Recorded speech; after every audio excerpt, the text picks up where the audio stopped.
Victoria Kwakwa, welcome to CGTN. Thank you very much. It's a pleasure to be here. Pleasure to have you, ma'am. One of the first questions I need to ask you, since you're the expert, I guess, about the Asia-Pacific region, is how is the economy doing here? It seems that there are different kinds of growth models. Which one works? Well, look, the economies in the region are doing great. We predict that growth this year will be about 6.4%. It's underpinned by strong domestic demand, but also has benefited from some external factors, including the continued recovery in advanced economies, some fall-off in commodity prices, so some recovery, in commodity prices, and also global interest rates have been low. So you have all these coming together, supporting these economies, and their growth is great. Now, as you know, this region is also for some time now been the engine of global growth and has contributed significantly to global growth. So generally, they're in good shape. There are some vulnerabilities that are domestic, vulnerabilities that come from the external side. On the domestic side, you know, quite a few of the countries are rather highly leveraged, and you have high debt levels, including private debt and public debt as well. And so that could be a stress point, particularly if global interest rates rise faster than anticipated. Another challenge or risk is the geopolitical tensions, which everybody is watching carefully. I don't think it's put a dampening effect on investments in the region yet, but depending on what happens, you know, it could very well do that. So that's something else to watch. And then on the external side as well, you have the issue about protectionist sentiment globally, and particularly in some of the advanced countries. And these are, of course, very big issues. Let's approach them one by one, maybe. First of all, there are a lot of debates about what kinds of trade mechanisms to be used and platforms to be used for this Asia-Pacific region. I know you're from the World Bank, but this is important for the economy and for the growth of this region. It has become one of the engines of the world growth. So what about RCEP? What about TPP? What about all of these technological terms, but eventually they're going to decide on the fate of this region? The first point is that trade has been good for this region, and they've opened up and they've benefited from trade. Now, they see the benefits of trade and integration, and so are looking for various ways to continue to integrate. The TPP was one, as you said. The future is rather uncertain. There's a sense that the TPP 11 might go it, but that's still being discussed. The AEC, which is an ASEAN platform, is still a work in progress, and the RCEP, similarly. A lot of now, and then a lot of the countries are doing bilateral agreements. You know, Vietnam has done a lot of bilateral trade agreements. So what I'm saying is integration is continuing, and it's continuing on different platforms. We could say that, but at the same time, efficiency is very important because we urgently need a growth engine. So these negotiations cannot just take on for years and years to finish. TPP, for example, has been there. 11 economies are still working on it. There are debates about who should be part of it. And then there's RCEP talking about 2 to even 5 years, even though the deadline was earlier. So, you know, all of these things going on, we can't have that patience. We need the growth engine. Sure, but the point is, it's not as if while we're doing these discussions, life stops. Life goes on, and countries must and do indeed continue the structural reform agenda. You know, so you have a structural reform agenda, which is what is going to unleash the efficiency and the productivity that you need to continue to spur growth. And I think several of the countries are still very much focused on these agendas and continuing to implement them. And then, of course, trade will also help. In any case, they need to implement these agendas to be competitive, you know, and to move towards a more productivity-led growth model. You know, Victoria, as we are talking about right here, the bilateral meeting that the world is looking at between China and the United States is also taking place. What do you expect these two countries, two of the biggest economies of the world and certainly of the region, to do at this point? Well, I think, look, everybody's looking to these two countries. They are in different ways leaders, you know, and I think that if they can agree on a way to live together and to cooperate and to be leaders in a joint manner, I think that would be great. Now, I don't want to prejudge the outcome of the conversations, but I think no. I think cooperation on the economic front, cooperation on political front in terms of resolving some of the tricky geopolitical issues, I think that would be great if they could work out some of these things. Yeah. You know, we need the two countries to get along. You know, it's good for all of us and it's good for the global community. So I think we're all watching to see what happens. That's right. You see different economies are making their efforts to come up with their own remedies to their economy. As you said earlier, structural reform urgently needed for a lot of countries, China included. Earlier at the 19th Party Congress, Chinese Xi Jinping, the General Secretary of the CPC, talking about reform and opening up.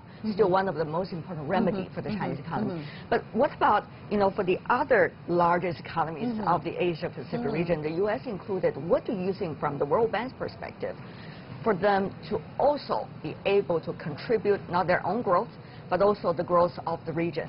Well, I don't think they're any different from China. Reform is going to be very important. You know, where everybody's talking about the fourth industrial revolution. What this means is that you're going to run your economies on higher productivity. It's fundamental, and you have to get in the game. You have to have your economies operate much more efficiently, fewer distortions, openness to new ideas, to innovations, get good institutions that allow you to maximize your potential. New drivers of growth are emerging. China is looking at new drivers of growth because clearly the labor-intensive manufacturing, export-driven growth will run its course for several countries over time. So what are the new things that will bring productivity? What are the new things that will bring efficiency? It's, to some extent, in several countries, second-generation market reforms, and reforms that will make your economy continue to be dynamic and efficient and generate the productivity that you need. We love reforms, of course, in the right direction. Sure. I guess that's also what World Bank is looking for right now, but there is a debate about whether the World Bank is also taking too much of its time on this path of reform. The governance structure of the World Bank, important debate. What about that now? Well, look, at the annual meetings in Lima, Peru, I think that was 2016? 2015, at the annual meetings, our shareholders agreed to principles for a shareholding review, which would really modify, as you said, as part of the reforms to our governance and the voice. The question about how much voice our different shareholders have. Right. So principles were agreed that included the fact that it will have to be based on the evolution of the global economy and a contribution to the bank's mission. You know, and so this reform is what the bank has embarked on. At the annual meetings that were just completed in Washington in October, the shareholders expressed satisfaction with where the process is at. You know, shareholders that you're talking about, Victoria, from the World Bank, a lot of them actually are coming from the developed economies, whose share of governance is likely to be shared by the other developing and emerging economies.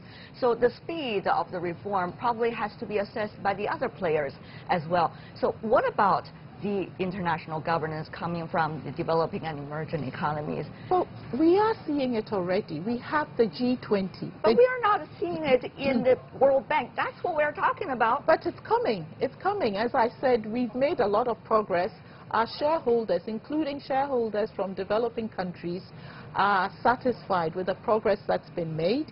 We will have the next set of meetings of the governors at the time of the spring meetings. And I think there as well, there will be progress to be reported. So I think there's genuine commitment to the reform, including on the part of our advanced country shareholders, and with a recognition that the world has changed since the creation of the World Bank, and that our governance structure also needs to evolve to reflect the changes that are happening in the global context. So I think there's acceptance of it. Now, then you have to do the difficult negotiations of finding what works for everybody. This is where we're at. We understand your challenges, Victoria, at the World Bank, because on the one hand, some countries are questioning about the relevancy of the World Bank in terms of the role it could play for stimulating the world economy. But at the same time, there is a lack of funding for the World Bank and also lack of contribution to the World Bank from some of the economies. So it seems that you're being blamed and as also a victim of it as well. So how do you see this dilemma World Bank is facing? Let's just say from your role, Asia Pacific. Sure. Look, let me say that I think the World Bank continues to have significant relevance. I think we're unique among several multilateral institutions in really being a global institution. That's number one. And I would start first with the knowledge that we bring to the table to our clients. I think that is very, very highly valued. And we're seeing that in the fact that you do have several clients that come to us, that ask us to work with them and ask to work with us on a fee basis, to advise them and to help them understand and work on difficult problems. That's one. And then, of course, we have the global eye view and can bring lessons of development from several countries. So that peer learning that we facilitate is also significant value added. Don't underestimate how hard it is for countries to get information about what works and what other countries have tried. And then, of course, we bring financing to the table. Now, on financing, let's say that if you take IDA, which is our most concessional arm, we've just completed a highly successful replenishment, which is historic. So there are no issues, and I think the funding is there. We're working with our IDA countries to really make sure that we have good plans for implementing it, so you have a transformational impact. You are here to help economies, to bring possibly examples of best models for them to use as reference. And there are also discussions about models these days of developing of the economies. You see the models of China. Very low-income country, 1 billion people in poverty decades ago. And now it seems to be already getting somewhere to a certain extent. You also see models of long-time developed economies. So the question is, other economies are getting a little bit confused as to which model shall we look at, because there are a lot of details they have to figure out as well. So what do you think about this debate about models? Well, I'm not really sure it's a debate as such, but I think it is true that at different points in development, countries need different models. So if you take several of the countries in East Asia, typically countries start with agriculture, and then move to more industrialization, manufacturing, then services, and a lot of them have worked with open models, integration at the basis of it, particularly East Asia, that have worked on models that really use trade, openness and integration to drive growth. And it works. Now, and then you get to a certain point where the advantages that you have from labor-intensive manufacturing dissipate. And then you have to find different models, which is probably more around services, which is more around highly productive productivity, high value added production models, and so on. So I think the models of growth and development evolve over time. And I also think that you have to look at each country's situation and what works at a particular time. And I don't think there's a perfect solution. I think countries work it out as they go along and learn the lessons and refine and bring other lessons and contextualize it for their specific case. Right. As we're talking, the APEC economic leaders meetings are going to take place very soon here in Da Nang in Vietnam. How much do you think, Victoria? Let's just be frank here. Let's just be frank. How much can be achieved?